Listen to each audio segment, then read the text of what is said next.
Welcome back to Road to Fire. We're a family of three documenting our journey to FIRE, financial independence, retire early. Let's chat about the 5 key benefits of an HSA. I will share what makes this account so unique, our current balances, and what we invested in with all real numbers like always, so please hang with me. So about 22 million Americans currently have an HSA account according to a recent study done in 2020 by Jamba Network Open.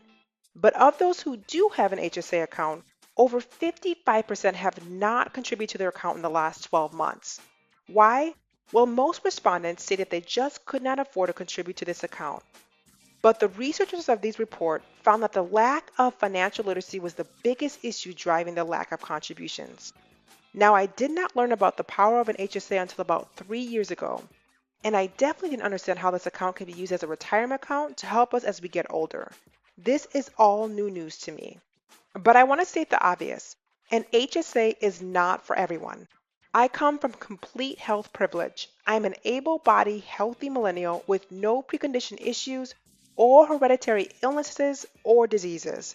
My husband is exactly the same, and my son so far just had to deal with daycare cooties. I know this account doesn't work for everyone, so I wanted to make sure that was clear. So let's get into it. What is an HSA? HSAs are a tax advantage savings account designed to help people who have high deductible health plans pay for out-of-pocket medical expenses. With high deductible plans comes lower premiums. Employers love these types of plans. In total, the average American spends about $5,000 a year on out-of-pocket healthcare costs, including insurance, prescription, and medical supplies, according to the latest consumer spending data from the Bureau of Labor Statistics. Now, millennials and Gen Xers hold the most percentage of nearly 50% of all HSA accounts in the United States. But how is this money spent in this account? Well, the average American with an HSA spends about 96% of their annual contribution on qualified expenses, with the bulk of it going to dental and hospital expenses. Disclaimer, I'm not a financial advisor, and this video is intended for entertainment purposes only and holds only my friendly thoughts and opinions. But if you're looking to make adjustments to your investments, consult a financial advisor. So the number one benefit of having an HSA, and probably the most well known, is that all of your contributions are tax-free.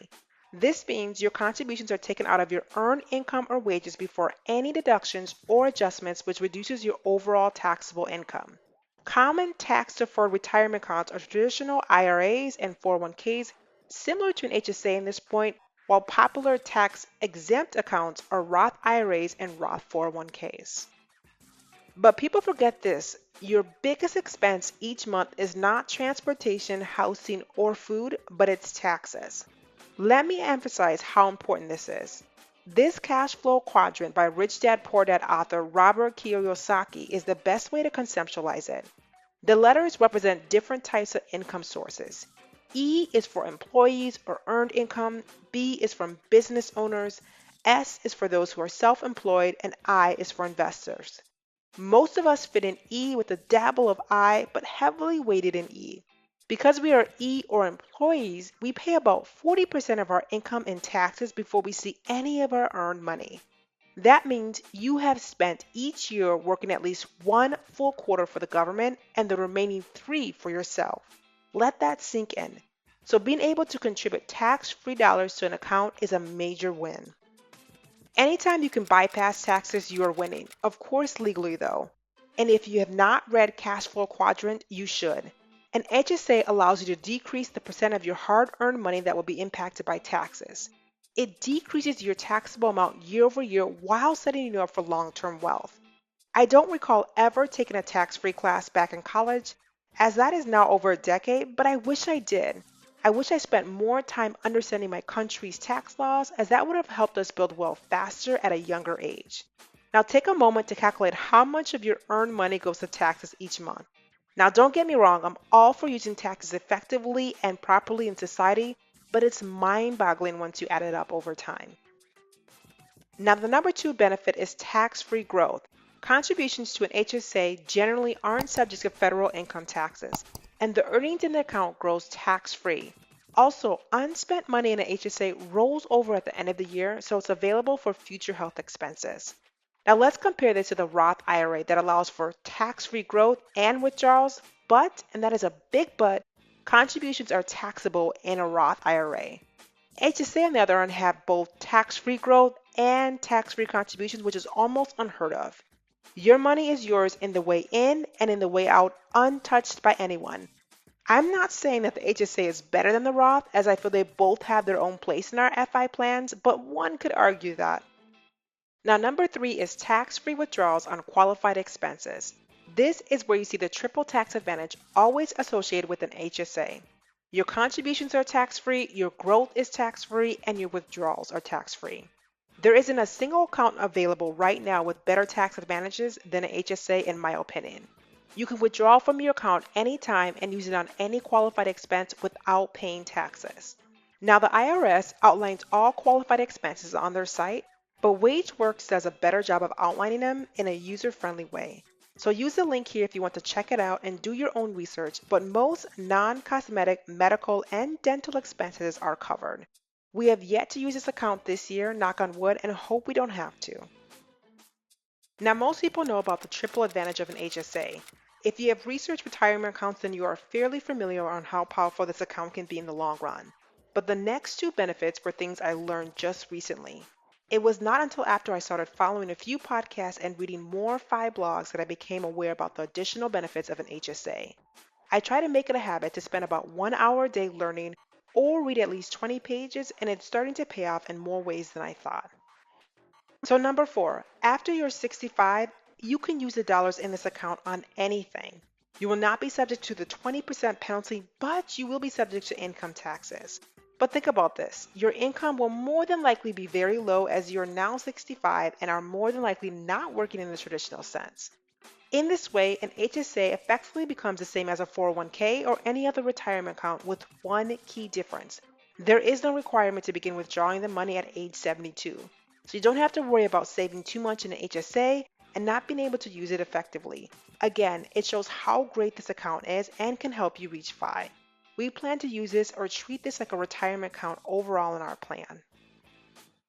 So the last key benefit is you can invest your money.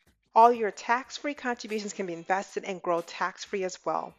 This is when the account shifts from being a health savings account into a traditional retirement account or mimicking a traditional retirement account.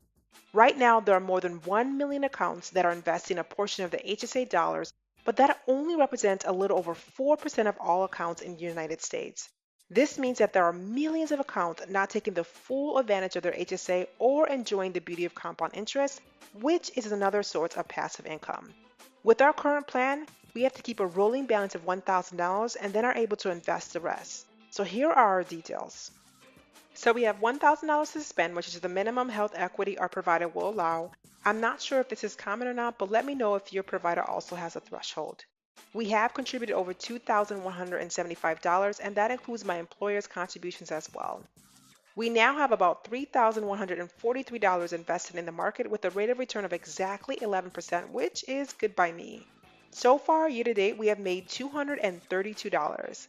Now, I have never looked at this account's returns until I made this video, so I am pleasantly surprised.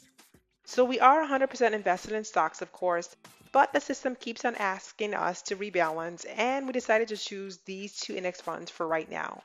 I do think that they are overlapping, so I will review that in the next coming weeks.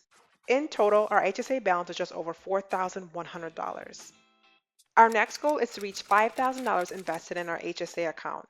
I definitely believe this is possible as we plan to have this maxed out and my employer is contributing as well. Now, we really didn't have any major goals for us on this account as this is our first year maxing out this account overall. Now, I wish I had learned about the benefits of this account earlier. I had an HSA on and off over the last 10 years and had no idea what to do with it. But you live and you learn. Too bad we're not able to have separate HSA accounts. As of right now, you can only max out 1 account per family. If you have an HSA, let me know what you are invested in and why in the comments below.